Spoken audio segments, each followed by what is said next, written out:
How to identify and make healthy relationships.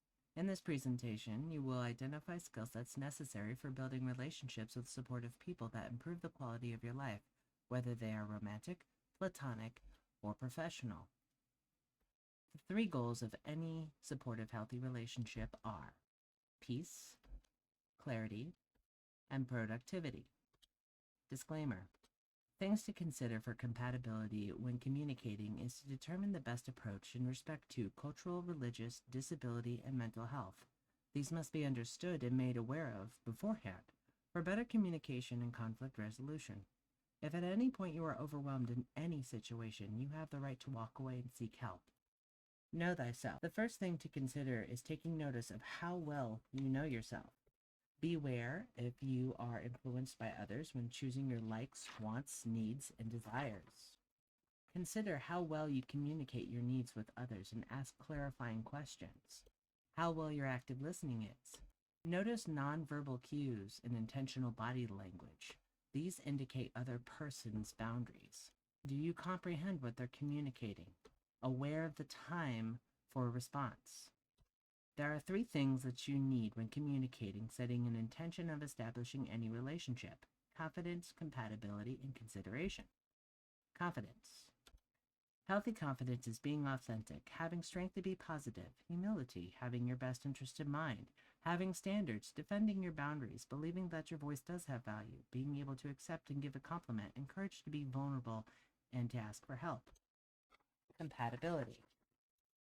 Healthy compatibility starts with being able to accept rejection. If it doesn't work out, then don't pursue it. Instead, reframe rejection as redirection.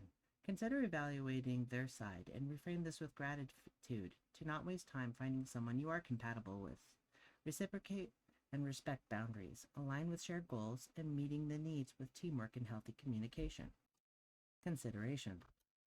Healthy consideration will always be apparent in any relationship as proof that the other person values and understands you.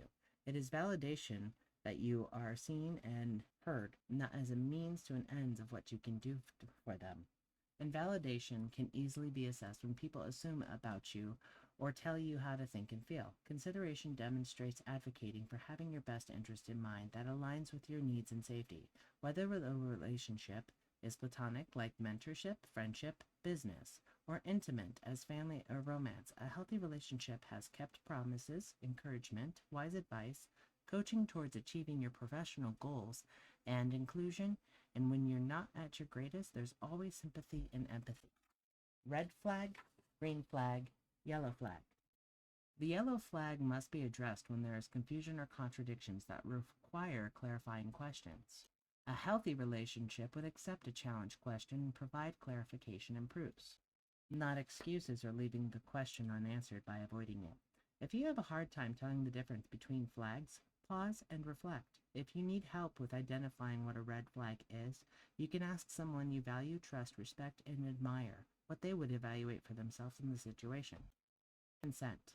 Ask before touching. A yes must be a yes, not just listening or acknowledging verbal cues. This includes facial expressions and body language. From a handshake to a hug, notice if they turn into you or nod approvingly at the offer, displaying excitement. No means no. Saying later, or maybe, or sometime, or not right now, or I don't know. All of these are a no, and you don't have to do what you don't want to do or are unsure of. No one has the right to coerce you into doing anything that you're not comfortable with. Time. What is essential to a healthy relationship is respecting time. Are they patient? Do they reserve time to prioritize you? This may also include you asking them to reserve time for prioritizing you, or asking for more time to process and give an answer.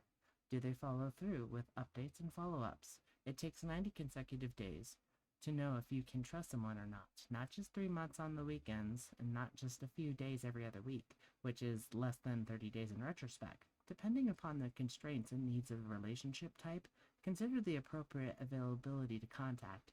Don't call in the AM. Ask questions. When first meeting someone, ask what are their values, what are their goals, and what are their relationships with others like. After about 6 months, here are some things that you should know about the other person. What makes them excited, relaxed, mad, feel loved, feel better? What are their family dynamics, boundaries, and deal breakers? And how do they handle change, stress, and conflict? Love languages. In a healthy relationship, love languages are abundant and consistent. They are acts of service, quality time, physical touch, receiving gifts, words of affirmation. Love languages are how you give support to the other person, demonstrating that they are a priority. If you notice that they are taking a step away from you, going hot or cold and expecting you to chase, do not continue on giving your time, attention, resources, or finances to them. If this is an intimate partner, hold off from physical intimacy and accept and match the detachment. Should I stay or should I go? If you have to ask yourself this question, leave. Any relationship should never make you feel obligated, guilty, excluded, neglected, unsupported, abandoned, or in confusion and doubting yourself. If they are not giving you any of the skill sets mentioned earlier, leave.